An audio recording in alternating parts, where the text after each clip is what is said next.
Bienvenue à l'église. J'ai invité les uns les autres à rentrer, à s'installer, à prendre place.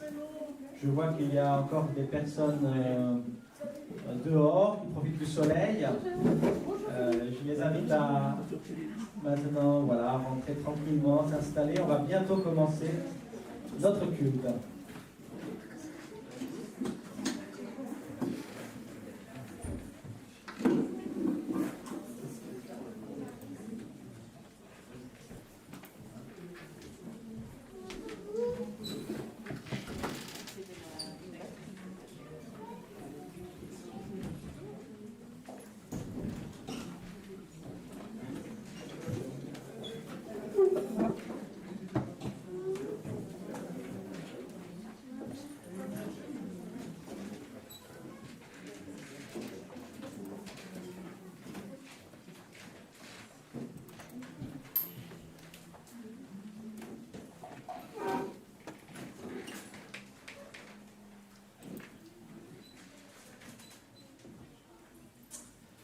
Donc à nouveau bonjour à toutes et à tous. Voilà, c'est une joie de vous retrouver ce matin, aussi pour moi de retrouver des personnes même que je n'ai pas vues depuis longtemps. Voilà, je vois la famille Small qui est de retour, même si vous étiez déjà là et moi j'étais pas là. Et puis aussi les uns et les autres aussi, des personnes qui nous visitent peut-être pour la première fois, soyez les bienvenus. Les personnes qui sont là depuis longtemps et qui reviennent aujourd'hui pour le culte aussi, soyez tous, les uns comme les autres, bienvenus à l'église. Et je voudrais vous proposer ce matin de simplement commencer ce temps de culte par la prière. Aujourd'hui, nous avons un culte qu'on appelle un culte intergénérationnel, donc un culte dans lequel les enfants vont rester avec nous dans la salle pendant le culte, et on va essayer aussi de pouvoir vivre ce culte avec eux et en étant aussi en relation les uns avec les autres et en prenant en considération, en compte les enfants de l'Église. Alors je vous propose tout simplement de commencer par la prière en remettant ce temps de culte à Dieu.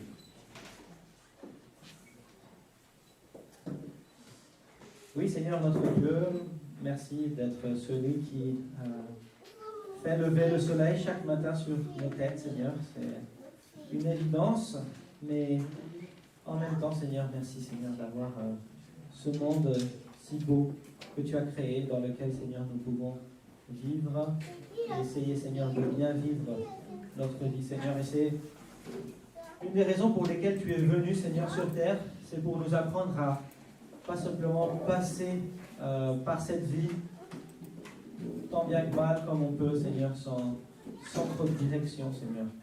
Mais tu es venu pour nous apprendre à vivre et à bien vivre, Seigneur. Tu dis que tu es celui qui a la vie en abondance. Et Seigneur, tu promets à tous ceux et celles qui décident de te suivre, Seigneur, non pas de leur donner une vie triste et dure et difficile, Seigneur. Tu promets une vie en abondance, Seigneur, pour ceux qui s'attachent à toi, Seigneur, pour ceux qui prennent une décision ferme pour toi, Seigneur, pour ceux qui disent oui, je veux te suivre, Jésus, là où tu m'emmèneras, là où tu me guideras, je veux te faire, Seigneur, faire de toi, Seigneur, mon Seigneur, mon Maître, Seigneur. Alors, ce matin encore, ensemble, Seigneur, nous venons te louer, te dire que tu es notre Jésus, notre Seigneur, notre Dieu, et que nous voulons te suivre et te louer, Seigneur, pour ta bonté. En ton nom, Jésus, nous t'avons prié. Amen.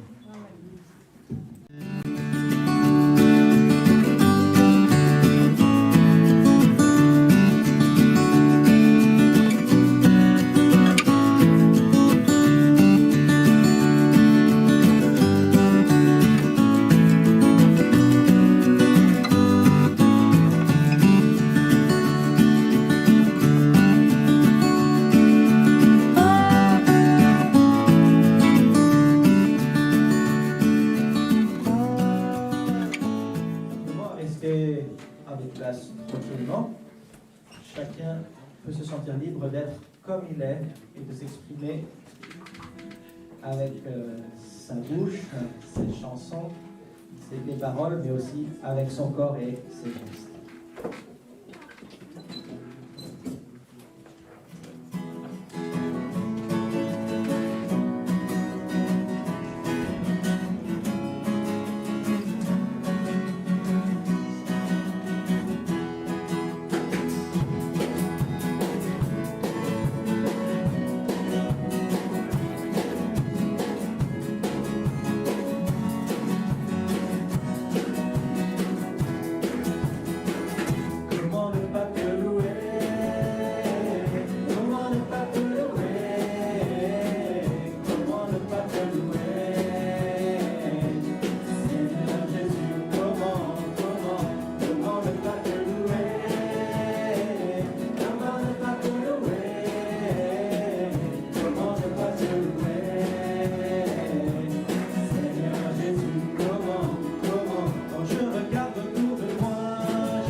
Quand je regarde autour de moi, je vois mes frères.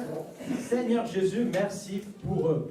Et donc, ce que je voudrais vous inviter à faire ce matin, c'est à regarder autour de vous, de voir vos frères et sœurs, et de simplement les saluer, leur dire bonjour, bienvenue, je suis content de te retrouver. On va prendre un petit temps pour se saluer les uns les autres. Ça fait toujours du bien de se revoir.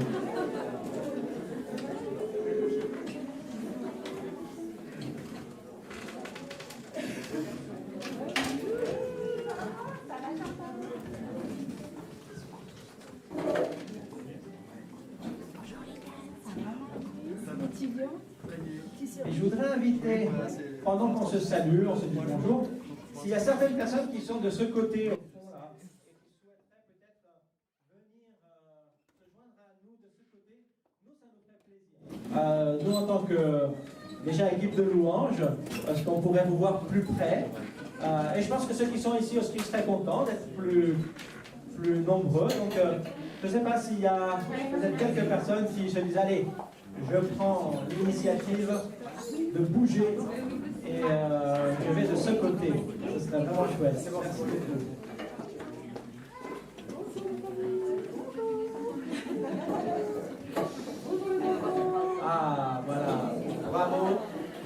courageux, Sébastien, Stéphanie, les enfants.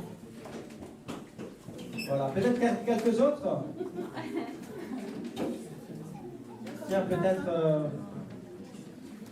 ceux qui arrivent. Bonjour Yvette. Joël, est-ce que vous voulez vous passer peut-être plus de ce côté?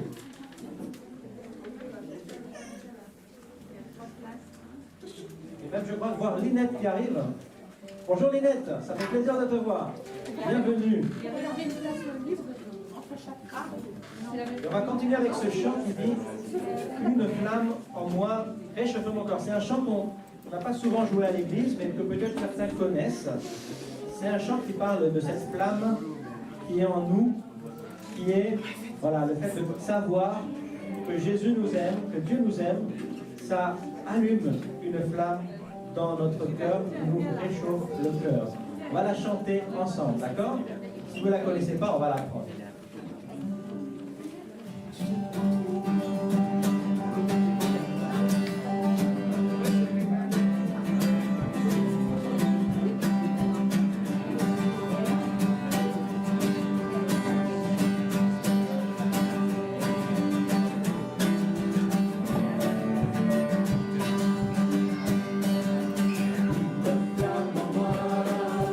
Réchauffe mon cœur, oh, cette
Et après ce chant qui parle d'une flamme qui brille et qui brûle en moi, je vous invite maintenant à passer dans un temps un chant un peu plus calme, plus méditatif, qui nous invite à penser Dieu comme un phare qui nous conduit dans la nuit, et qui dit: sans ta lumière, Seigneur, que ferions-nous dans ce monde? Perdus au large, dans le brouillard, au gré des vents. Sans ta lumière, Seigneur, où irions-nous dans ce monde? La mer est immense, sans ta présence, que ferions-nous? Pensons donc et chantons ce chant qui nous rappelle que Dieu est notre phare et Jésus, la lumière du monde, qui nous éclaire.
j'aimerais maintenant vous proposer un temps de prière un petit peu différent de celui que nous faisons d'habitude.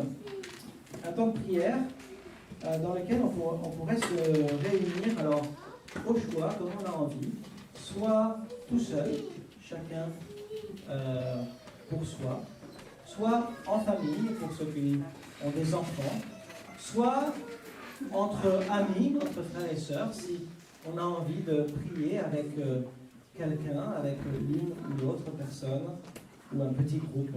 Voilà. Donc j'ai préparé ici des petites feuilles. Voilà. Et vous allez voir, aujourd'hui on va parler de la prière du Notre Père. C'est une première prédication d'une série que l'on commence sur cette prière que Jésus enseigne dans les évangiles, la prière du Notre Père, qu'on le connaît bien. Et donc aujourd'hui je ferai la première prédication sur ce thème. Mais donc j'ai pris ces petites feuilles, j'ai fait cette petite feuille, voilà, dans lesquelles en haut, vous voyez, c'est marqué Père. Tout simplement, Père. Père, puisque c'est la manière dont Jésus nous apprend à nous adresser à Dieu. C'est parmi tous les mots qu'il aurait pu choisir pour nous dire comment prier, il a choisi le mot Père. Et dans ce petit feuille, il y a le mot merci, le mot s'il te plaît et le mot pardon. Qui sont des mots qui, même s'ils ne sont pas forcément tous contenus dans cette prière du Notre Père, vont tout à fait bien avec cette prière. Et donc, voilà, il y a beaucoup de feuilles, donc chacun peut en prendre une. Et ça peut être une feuille par groupe ou une feuille par personne. Et donc, je vous invite à vous mettre en petits groupes, en famille, ou comme je disais, individuellement, c'est possible aussi. Chacun se sent libre de faire comme il le sent. Et de prier avec cette petite feuille. Et de quelque part, commencer par dire merci à Dieu pour les choses qu'il veut le remercier. Vous pouvez même les écrire sur la feuille. Il y a des stylos ici. S'il te plaît, et adresser comme ça vos prières à Dieu, vos prières d'intercession, pour vous, pour vos proches, pour le monde. Et aussi, ce terme pardon, qui nous invite aussi à cette introspection et à se savoir pécheur, se savoir faillible, imparfait, et ayant besoin de la grâce de Dieu. Alors, je voudrais demander peut-être aux personnes de l'accueil, si elles veulent bien m'aider, pour distribuer ces feuilles. Et donc, sentez-vous libre de rester à vos places ou aussi de bouger dans la salle, en gardant les masques, en restant dans l'usage habituel. Et prenons ce temps maintenant pour prier de cette manière. Et je vais demander à la technique si vous pouvez peut-être mettre une petite musique de fond, une petite musique douce.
Oui, pardon parce que souvent nous ne prenons pas ces instants, Seigneur. Ce ne sont pas des temps trop longs, c'est quelques minutes, Seigneur. Quelques minutes pour nous poser, quelques minutes pour prier individuellement ou alors avec d'autres, Seigneur. Et c'est vrai, nous n'avons pas toujours cette occasion de prier avec d'autres ou avec notre famille, de dire en prenant un temps, 5 minutes, Seigneur. Et merci parce que ça fait du bien quand nous le faisons. Et aujourd'hui en Église, nous pouvons le faire avec ces demandes si simples. Merci, s'il te plaît, pardon. Rien de compliqué. Et en même temps, il y a tellement à dire, Seigneur. Il y a tellement, Seigneur, que nous pouvons te dire, Seigneur. Alors, merci. Merci pour ces instants. Je te rends grâce. Au nom de Jésus. Amen.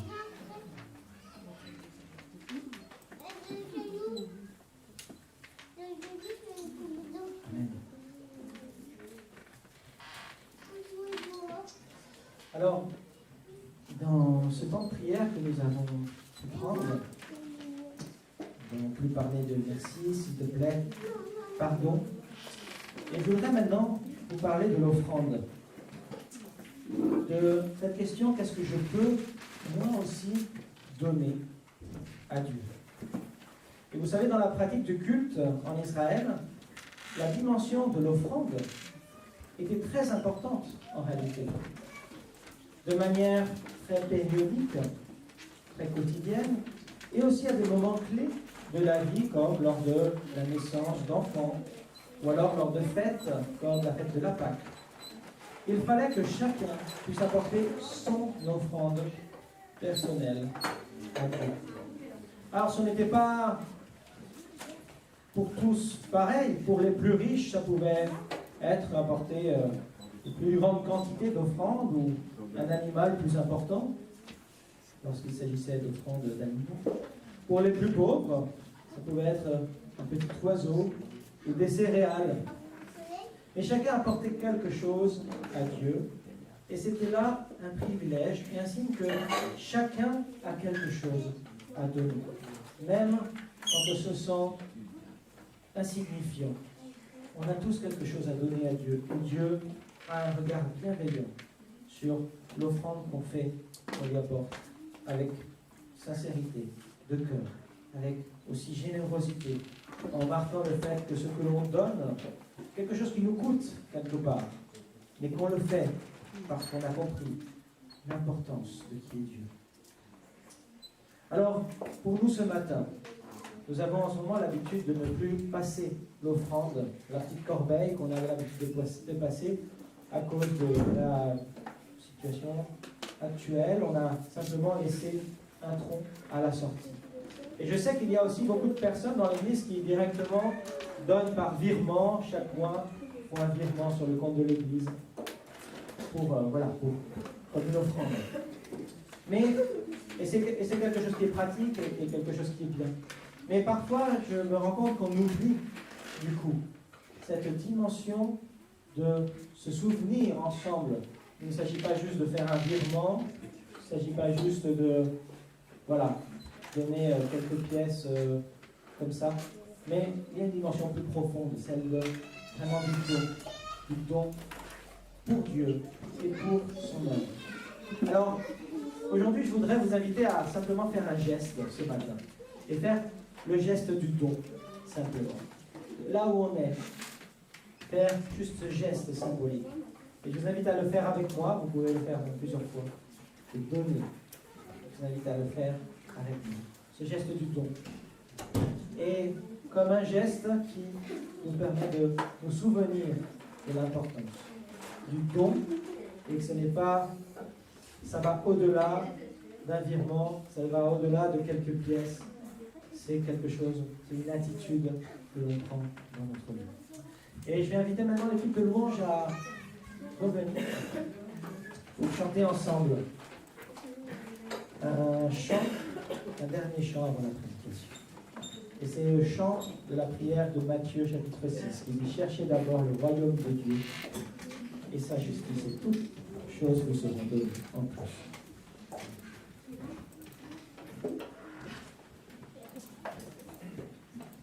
je voudrais vous inviter à vous lever.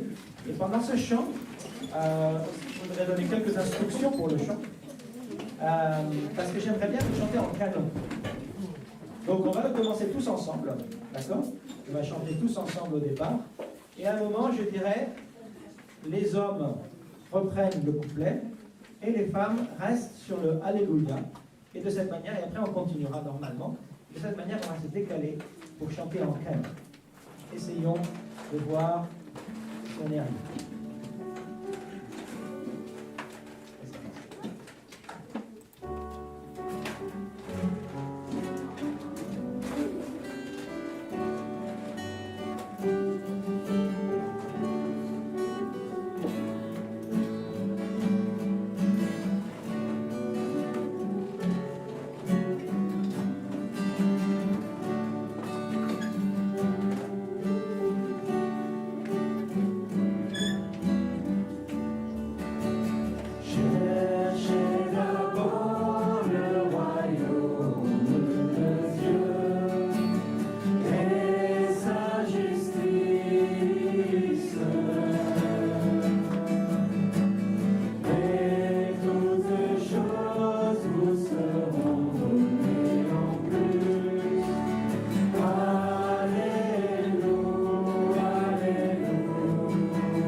faire en cette rentrée scolaire, cherchez d'abord le royaume de Dieu et sa justice.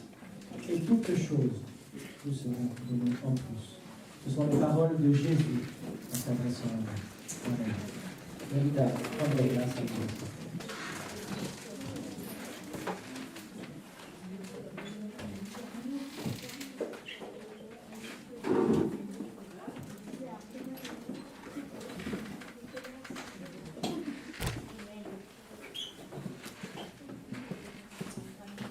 Alors, comme j'annonçais au début du culte, aujourd'hui je voudrais vous parler et commencer une série de prédications sur la prière du Notre Père. Une prière qui se trouve dans Matthieu chapitre 6, et c'est la prière que nous connaissons tous par cœur, mais aussi dans Luc chapitre 11, il y a aussi une autre prière du Notre Père, la même prière, et en même temps une autre différente, écrite un petit peu de manière différente. Et donc j'aimerais introduire cette série de prédications. Aujourd'hui, parlons plutôt du contexte de cette prière et en me centrant avec vous sur ce mot, le mot Père ou Notre Père. Alors, je vais m'adresser aux enfants déjà. Les enfants, est-ce que vous priez parfois ? Ça vous arrive de prier ? Ouais. À quel moment est-ce que vous priez ? Le soir, souvent ? D'accord. Vous priez avec qui ? Avec qui ? Maman et papa ? Ah, c'est bien. Bravo les enfants. Est-ce que vous aimez ces temps de prière avec maman et papa ? Oui, c'est bien. Alors, Jésus dans la Bible va nous parler de la prière. Je voudrais ensemble lire en premier lieu dans Luc chapitre 11, les versets 1 à 4. Et vous pouvez suivre avec moi la lecture sur l'écran ou début de la Bible. Il était un jour, quelque part, en train de prier. Quand il eut fini, un de ses disciples lui dit « Seigneur, apprends-nous à prier comme Jean l'a appris à ses disciples. » Il leur dit « Quand vous priez, dites « Père, que ton nom soit sanctifié, que ton règne vienne. Donne-nous pour chaque jour notre pain quotidien. Remets-nous nos péchés, car nous-mêmes, nous remettons à quiconque a une dette envers nous. Et ne nous expose pas à la tentation. » Luc chapitre 11, les versets 1 à 4. Alors, regardons ensemble la particularité de ce passage dans Luc chapitre 11. On va passer la suivante. Et je voudrais me concentrer sur cette phrase en premier lieu. Il était un jour, quelque part, en train de prier. Il était un jour, quelque part, en train de prier. Le disciple a vu Jésus prier un jour, quelque part. Est-ce que vous avez déjà vu, parfois, quelqu'un prier dans son intimité? Ça peut être, pourquoi pas, à l'église un dimanche pendant le culte, mais ça peut être aussi quelqu'un qui prie, voilà, quelque part chez vous, dans la maison, dans le salon, le matin, en prenant le petit déjeuner, ou quelque part, vous l'avez surpris, un peu comme on a l'impression que ça se passe ici dans Luc. Il était en train de prier, et quelque part, pas forcément de manière en faisant exprès, mais vous avez surpris cette personne qui était en train de prier dans un lieu caché.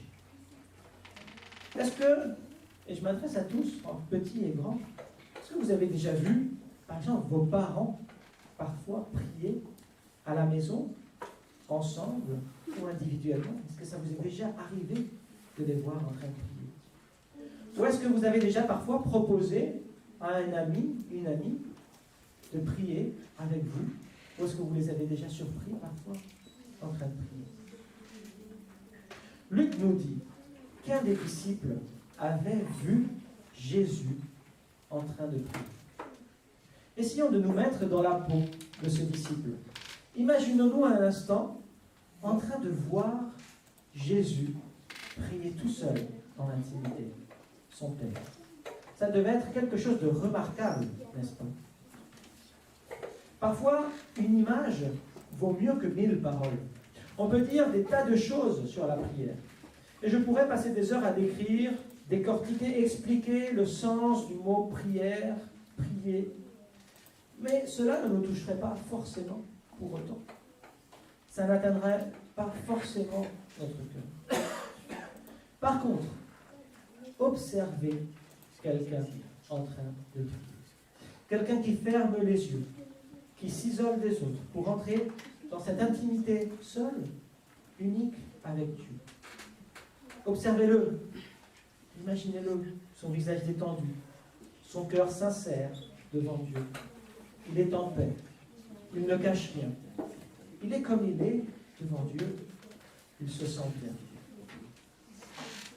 On peut sentir la présence de Dieu là où quelqu'un prie. On la ressent car celui qui prie la révèle au travers de sa prière. Dieu se tient là où quelqu'un prie de manière sincère, nous disent les Écritures. Voilà donc une scène qui peut nous parler bien plus que 1000 paroles. Et c'est quand on voit ça que notre désir alors de prier s'éveille. Moi aussi je veux ça, Seigneur. Moi aussi je veux apprendre à prier comme toi, tu sais prier. Et c'est ce que j'aimerais à la fin de cette prédication aujourd'hui, et même à la fin de cette série de prédications sur le Notre Père. Ce n'est pas que chacun reparte à la maison sachant beaucoup d'informations au sujet de la prière de Notre Père, comment elle se compose ou décompose, mais plutôt rentrer à la maison avec ce désir brûlant de prier et d'apprendre à prier comme Jésus le faisait. Et c'est exactement ce que ressent ce disciple qui observe Jésus prier. Il va le voir, après qu'il a fini de prier, il lui dit « Seigneur, apprends-nous à prier ». Si le disciple pose cette question, ce n'est pas parce qu'il veut comprendre intellectuellement la prière. En bon juif, il sait déjà beaucoup de choses sur la prière. Il prie probablement même assez souvent. Il sait, car on l'a enseigné ainsi, que Dieu créa le monde en 6 jours, mais que le 7e jour, il se reposa. Et que ce 7e jour, le jour du sabbat, c'est le jour indiqué pour aller prier, pour aller à la synagogue. Il sait tout ça. Néanmoins, il dit à Jésus, apprends-nous à prier. Ce que veut le disciple, c'est ce qu'il a vu en Jésus lorsque celui-ci priait. Ce qu'il veut, c'est ça. Il veut ce que Jésus a. Il a vu Jésus prier et il dit, Seigneur, apprends-moi à prier comme toi, tu sais prier. Alors les enfants sont en train de faire du coloriage et ils ont colorié des personnes, des enfants, en train de prier. Et je ne sais pas si vous voudriez nous montrer maintenant, les enfants, les dessins que vous avez faits, les coloriages que vous avez faits, pour imaginer justement quelqu'un en train de prier. Voilà. Tu veux dire ton nom au micro? Timéo. Merci de nous montrer ton dessin, Timéo. Bravo. Qui d'autre? Allez. Tu veux nous dire ton prénom? Tahir. Montre-nous ton dessin. Waouh, super beau. Aussi. Voilà, bravo. Merci Tahir.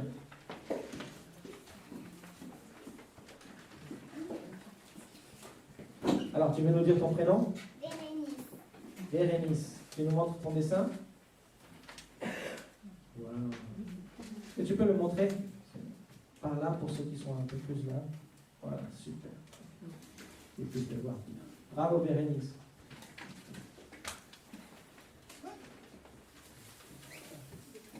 Tu nous dis pour ton prénom? David. Nous on dit David V parce que moi c'est David P, lui c'est David. Alors montre-nous David. Ah, très bien. Super.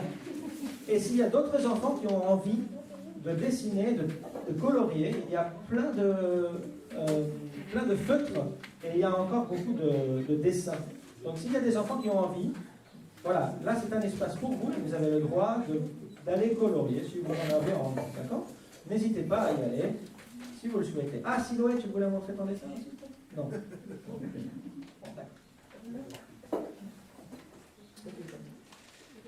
d'accord, donc nous avons vu déjà cette idée de il était un jour il était un jour quelque part en train de prier. Et maintenant, j'aimerais basculer sur la prière du Notre Père dans Matthieu. Luc nous présente la prière du Notre Père comme, au départ, l'expérience de quelqu'un qui voit Jésus prier et qui va le rencontrer et lui dit « Seigneur, enseigne-nous à prier comme toi ». Matthieu, lui, nous présente un contexte tout à fait différent. On n'est pas dans un récit, on n'est pas dans une situation qui se passe à un moment, mais plutôt, c'est Jésus qui prend la parole. On appelle ça le sermon sur la montagne parce qu'au tout début de ce passage, dans Matthieu 5 et 6, Jésus, on dit que Jésus se leva sur une petite montagne, une colline, et il dit la loi du royaume, et il dit l'enseignement qu'il venait apporter.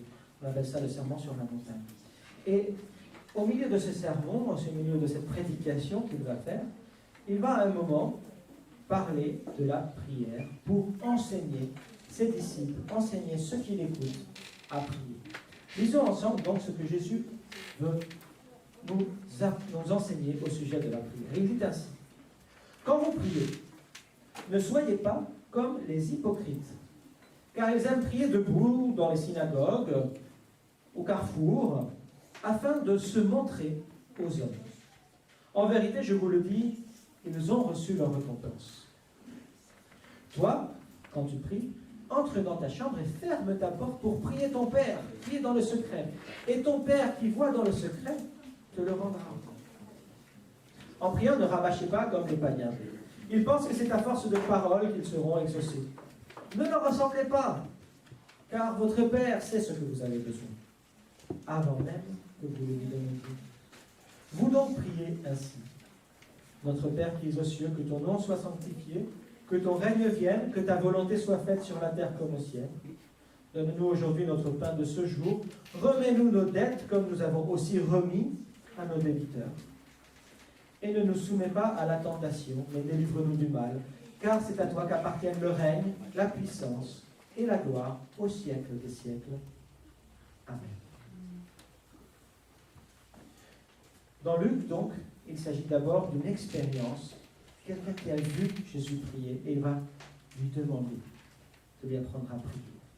Dans Matthieu, Jésus enseigne volontairement sur la prière. Et c'est très intéressant ce qu'il dit, bien évidemment. On va passer à la suivante. La première chose sur laquelle Jésus insiste, c'est sur l'intimité de la prière. Au départ, deux impératifs négatifs pluriels. Donc, vous ne faites pas ça.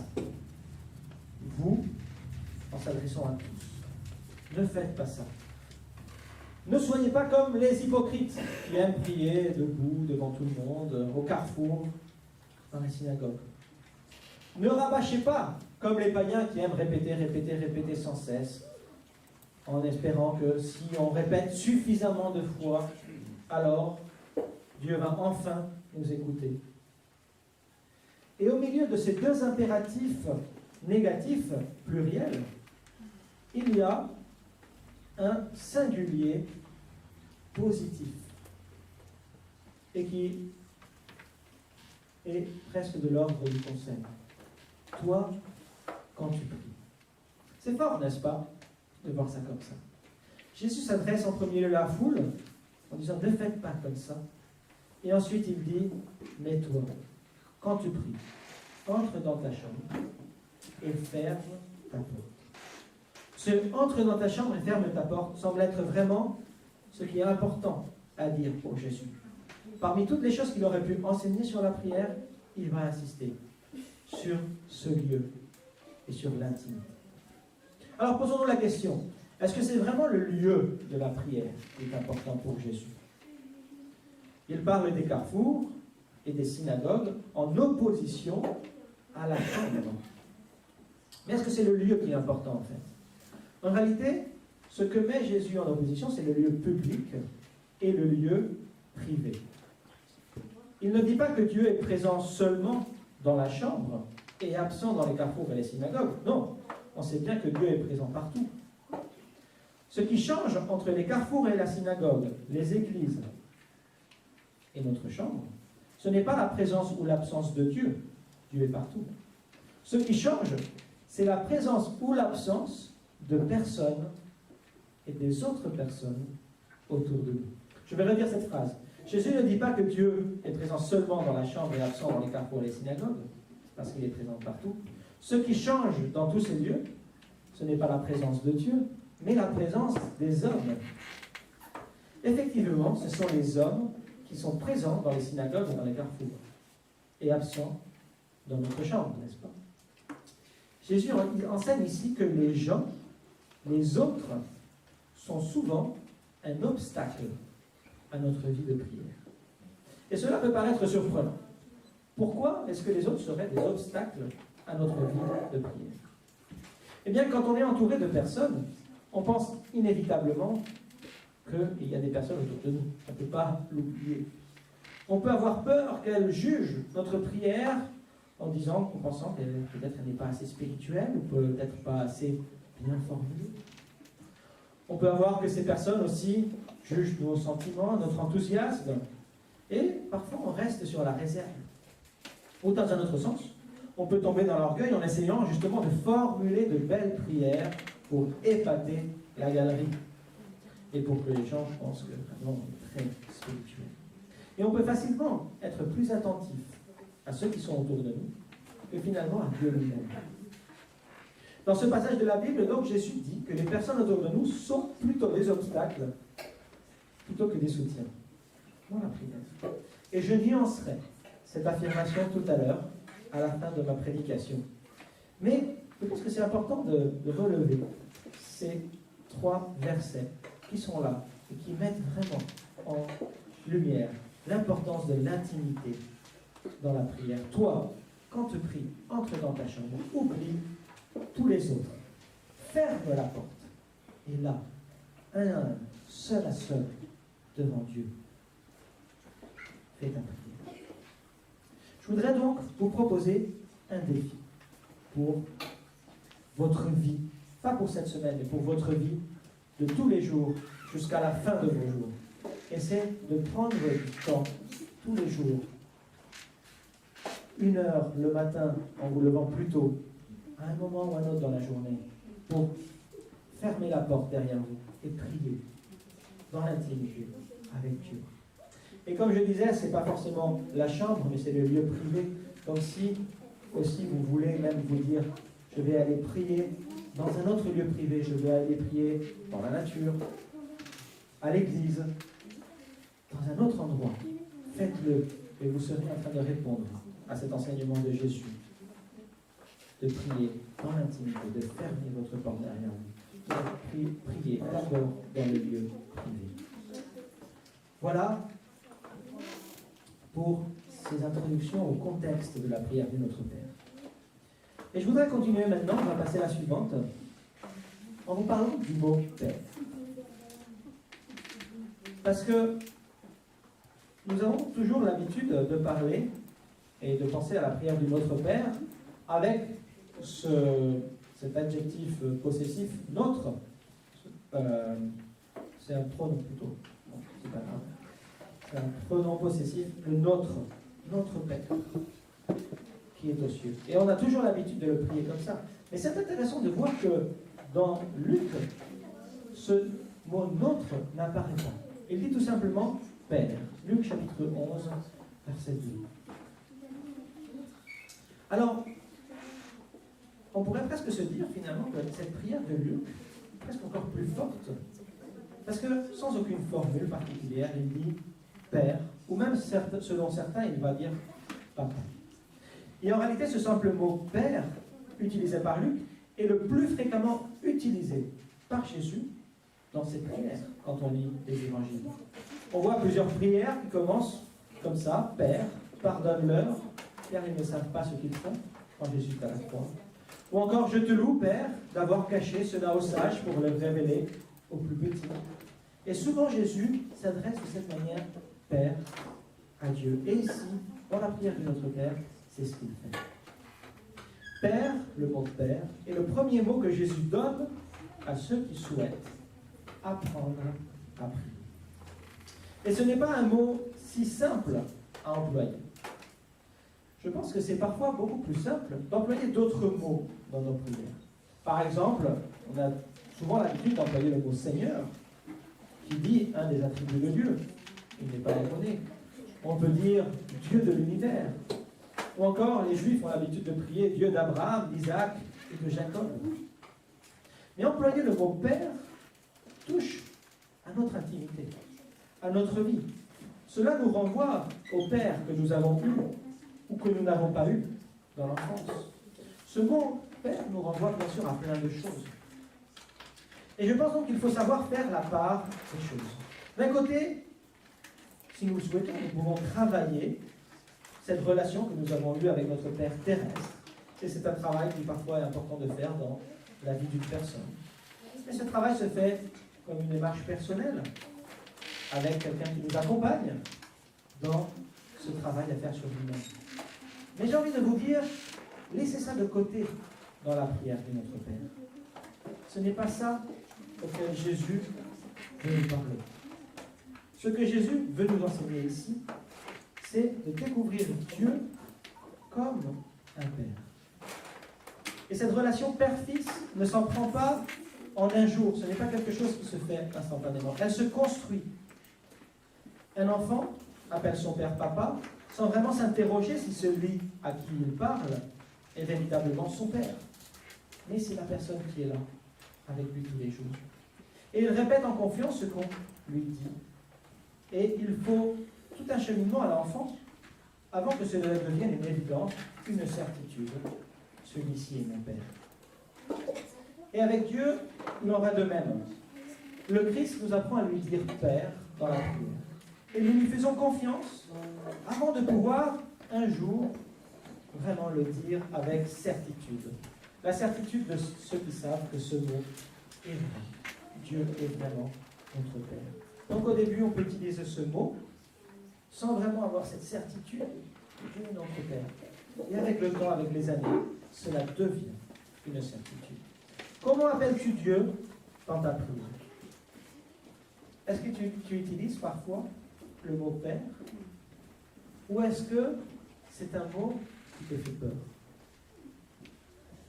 Jésus nous enseigne ici à l'appeler de cette manière, avant tout autre, dans la prière. Et pour terminer ma prédication d'aujourd'hui, je voudrais maintenant venir sur le terme notre Père, qui est en Matthieu.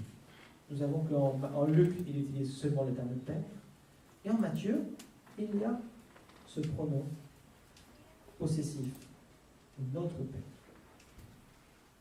Pourquoi?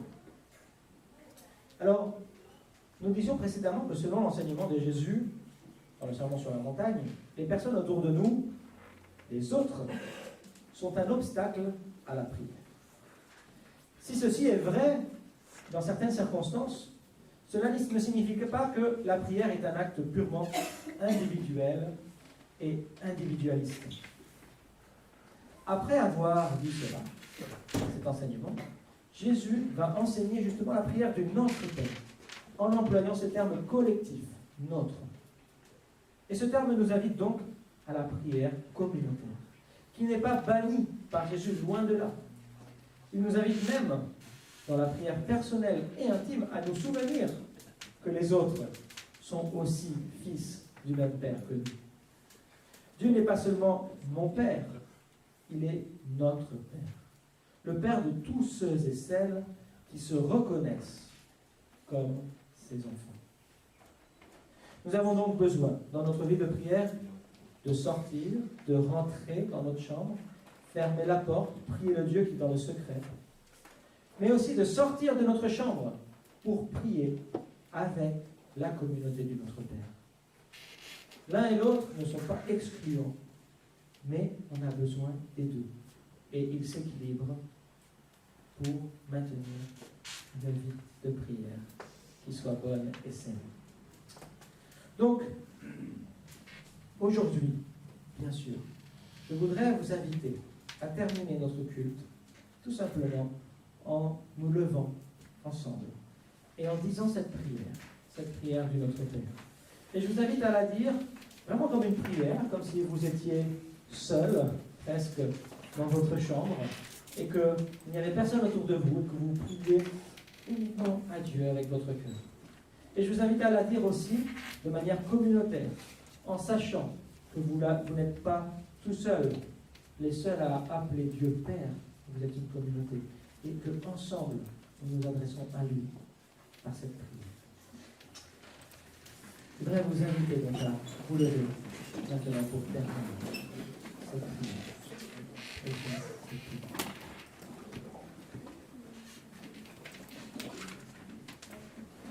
Et nous allons suivre le modèle qui est affiché. Certains connaissent connaissent par cœur différentes formes de la prière de notre Père. Je vous invite à la lire tous ensemble sous cette forme-là.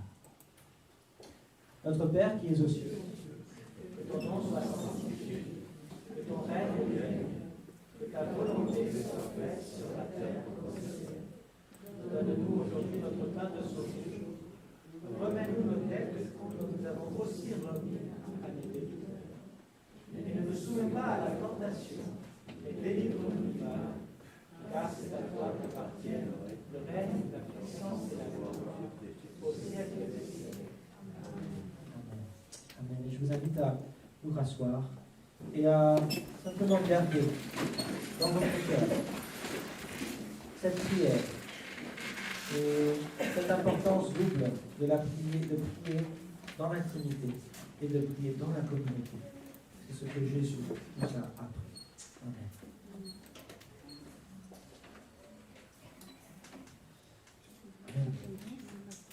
Bien, nous arrivons donc à la fin de notre culte. Et donc aujourd'hui, j'ai plusieurs annonces à faire avant que l'on puisse se quitter. Donc,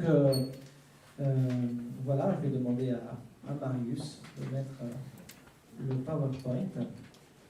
Et en premier lieu, rappelez que s'il y a des personnes qui nous visitent pour la première fois à l'église et qui souhaitent rester en contact avec l'église baptiste, avec les activités que nous faisons ici, nous avons à l'accueil ces cartes de bienvenue. Voilà, elles sont là. Et donc, vous pouvez en remplir une pour laisser vos coordonnées. Et de cette manière, voilà, si vous souhaitez rester en contact, recevoir la lettre de nouvelles que j'envoie de temps en temps et rester en contact avec l'église et petit à petit apprendre à mieux la découvrir, eh bien, voilà, vous laissez vos coordonnées et de cette manière, je pourrai vous recontacter par mail ou par téléphone si nécessaire. Voilà. Donc, et en tout cas, je souhaite la bienvenue à tous ceux qui nous visitent pour la première fois. On passe à la suivante. Alors, j'ai envoyé un mail justement cette semaine pour vous parler de cette journée découverte de cette méthode d'enseignement pour les enfants qui s'appelle le Godly Play. Alors, peut-être que vous n'en avez jamais entendu parler. J'avais envoyé quelques mails avec des vidéos de YouTube. Et donc, c'est une méthode, on peut dire style Montessori, si vous voulez, de l'enseignement biblique des enfants, qui peut se faire bien sûr à l'église le dimanche dans l'école de jour, mais pourquoi pas, ça peut même se faire à la maison avec vos enfants, puisque c'est une manière très créative, avec des objets et très proche des enfants. Donc voilà, il y a toute une école qui est développée avec ce Godly Play, et que moi j'avais découvert encore quand j'étais étudiant à l'Institut biblique à Barcelone, donc il y a maintenant assez longtemps. Mais notre professeur là-bas, qui s'occupait de tout ce qui est ministère avec les enfants, était aussi le président de Godly Play en Espagne. Et donc, ça m'est toujours resté un peu en tête. Et ici, en France, j'ai découvert que cette association existait aussi à Lyon. Et donc, je fais venir la présidente de cette association pour une journée ici à Niort pour nous parler du Godly Play. C'est un événement que j'organise avec la région, puisque je suis le président aussi de la région centre-ouest pour les églises baptistes. Donc j'essaie d'inclure aussi les autres églises, et puisque quand on fait voilà, un événement comme celui-là, eh bien, c'est bien de rayonner au-delà, et même on pourrait inviter aussi les autres églises de Niort qui pourraient être intéressées à venir découvrir ce qu'est le Godly Play. Donc c'est une session qui dure qu'une après-midi, et c'est une session de découverte. Après, s'il y a au moins 12 personnes de toutes les églises qui sont motivées pour aller plus loin, il y a une formation de 3 jours à suivre pour vraiment apprendre à enseigner de cette manière. Donc si vraiment on arrive à avoir une douzaine de personnes, on pourra mettre en place cette formation intensive de 3 jours. Et à nouveau, l'association qui se trouve à Lyon est prête à se déplacer jusqu'à Niort ou jusqu'à la région, peut-être Poitiers, pour organiser cette formation de 3 jours. Mais déjà, on part sur une séance de découverte, donc le 9 octobre, samedi 9 octobre, de 14h30 à 17h30, ici à l'église. Vous pouvez noter sur vos agendas si cela vous intéresse, et j'encourage vivement les moniteurs, monitrices de l'école du dimanche à s'y inscrire. Il y en a plusieurs qui sont déjà inscrits. Et aussi, s'il y a des personnes, j'en profite pour dire que s'il y a des personnes qui souhaiteraient aussi s'engager dans l'enseignement des enfants à l'église, eh bien c'est une bonne occasion déjà pour faire une formation et pour commencer à découvrir cet univers-là. On va passer à la suivante.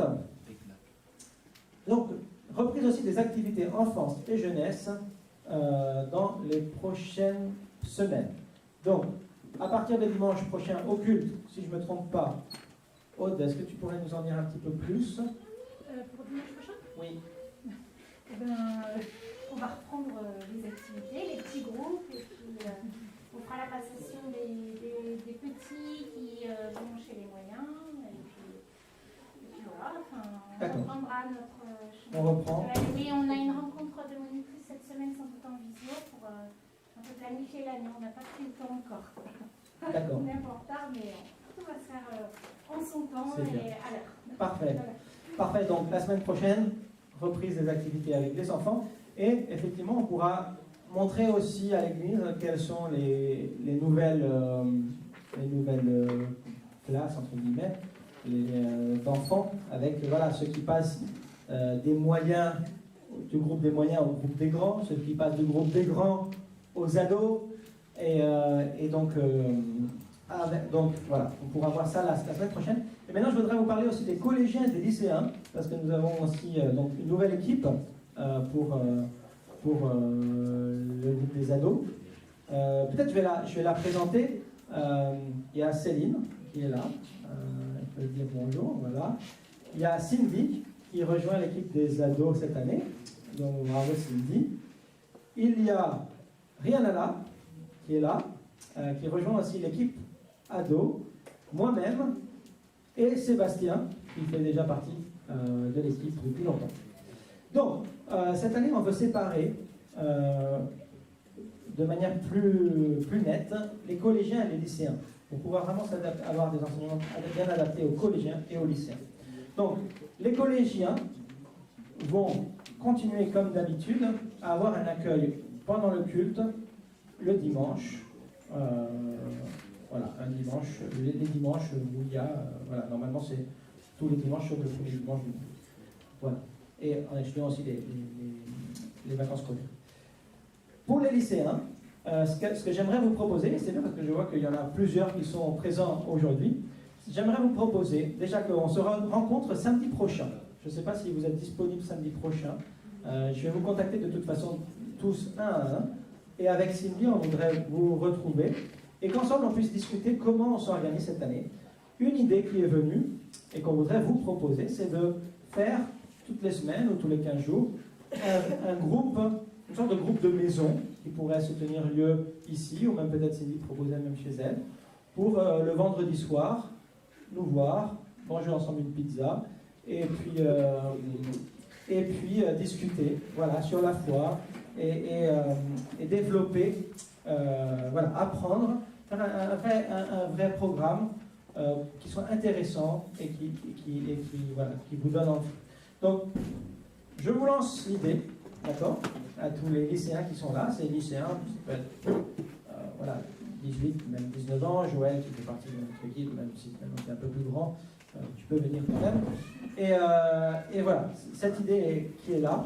Et donc, de changer un peu le format et de nous voir assez régulièrement, parce que j'ai envie qu'on se voit régulièrement pour vraiment avancer ensemble.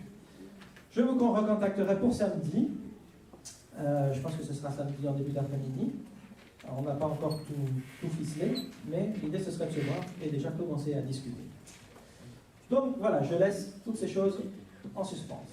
Et reprise des groupes de maison, pardon, j'ai été un peu rapide. Hein, il manque un E, mais c'est pas grave. Rencontre avec les responsables à programmer bientôt. Voilà, on va reprendre les groupes de maison à l'église. J'aimerais réunir les groupes, les responsables bientôt. Et aussi, je lance aussi la question, est-ce qu'il y a des personnes qui souhaiteraient s'impliquer dans l'animation des groupes de maison, ou peut-être recevoir un groupe de maison chez soi? Je lance encore l'idée, et mon intérêt, c'est aussi de pouvoir vous former à l'animation de petits groupes, comment mener une étude biblique en petits groupes à la maison, comment organiser le temps, comment faire. Voilà. Donc il y a une formation qui continue, qu'on a commencé l'année dernière et qu'on va continuer cette année. On passe à la suivante. Voilà, j'aurai encore quelques annonces. La première d'Alain, qui est par là. Alain, voilà, il est au fond. Alain, vous connaissez Alain, et il a l'habitude souvent de faire de la confiture chez lui, au bénéfice de l'association Portes Ouvertes maintenant. C'est plutôt ça, hein. Et la Beige, et le parrainage de la Beige. Voilà, c'est les deux. Donc, il aurait besoin de votre aide cette fois, parce qu'il n'a plus de pot de confiture. Et voilà, quand on fait beaucoup de confiture, on est souvent en manque de pots. Donc, si vous pouvez ramener des pots en verre avec un couvercle, bien sûr, vous les ramenez dimanche prochain, dans le dimanche prochain, vous les laissez dans un sac en plastique. On va peut-être trouver un espace ici à l'accueil, peut-être à l'intérieur des meubles de l'accueil, pour qu'il ne soit pas visible, mais que ce soit un endroit bien identifié. Vous apportez les pots de confiture et ça va aider Alain à continuer cette action solidaire qu'il mène pour la Beige, pour le parrainage d'enfants que nous faisons au Ghana, et aussi pour le plaisir de la dégustation de nous tous. Voilà. Donc voilà, pensons-y. Et pour terminer, j'aimerais maintenant inviter Marius à venir devant.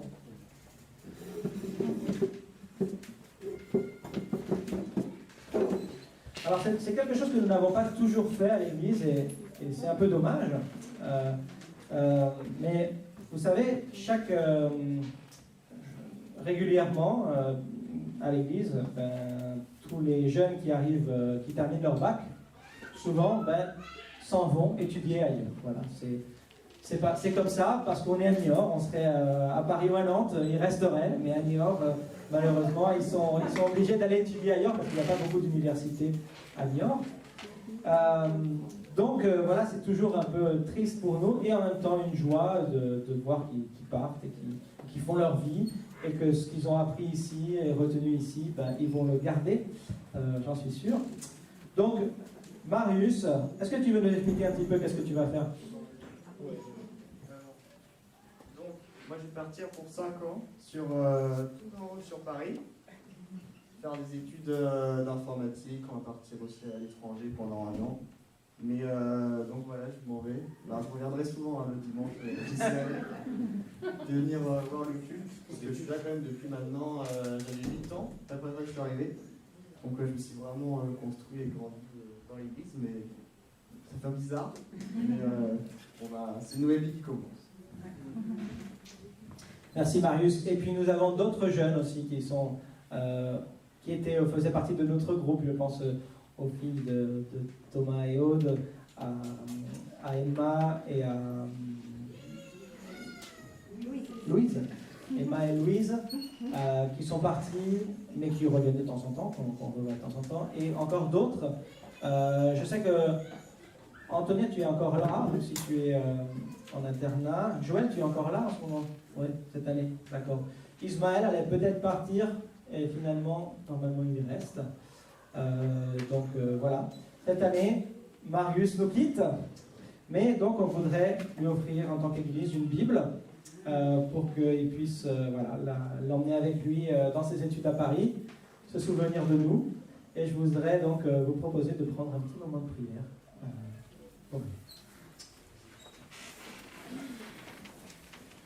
Seigneur, merci pour Marius et aussi pour tous ces jeunes qui sont passés par le groupe des ados et qui aujourd'hui sont en études par Mons et par Vaud,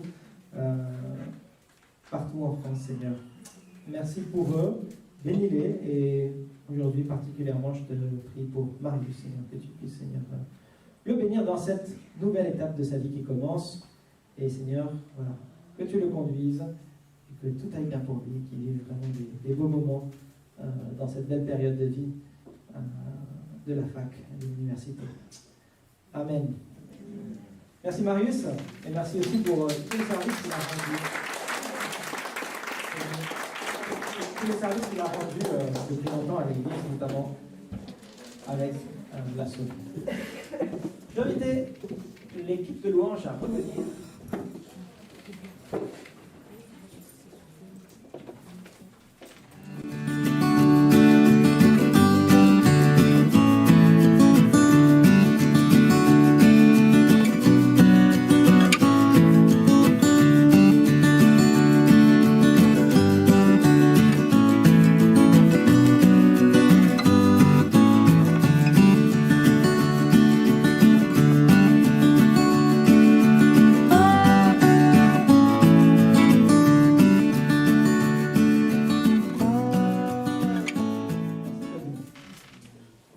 Et donc je vous invite à vous lever pour chanter ce dernier chant, tous ensemble.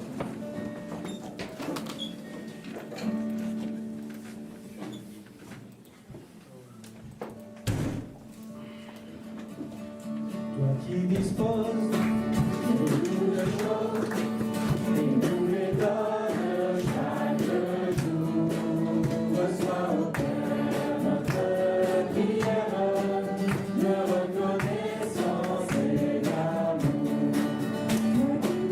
Toi qui disposes de toutes les choses, donnes chaque jour, reçois au Père notre prière de reconnaissance et d'amour.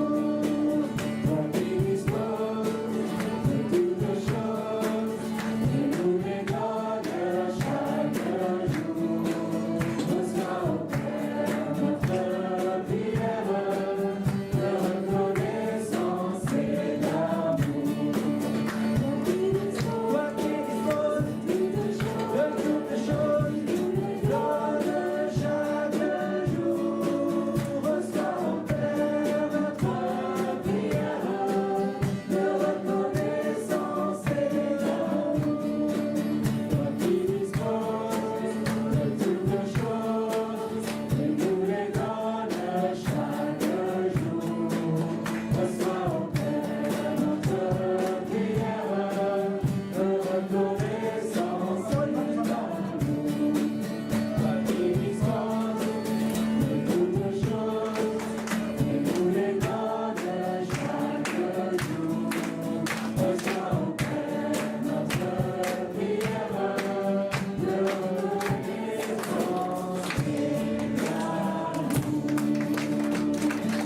et Que le Seigneur vous bénisse et vous accompagne dans votre semaine. Bon dimanche à chacun et chacune.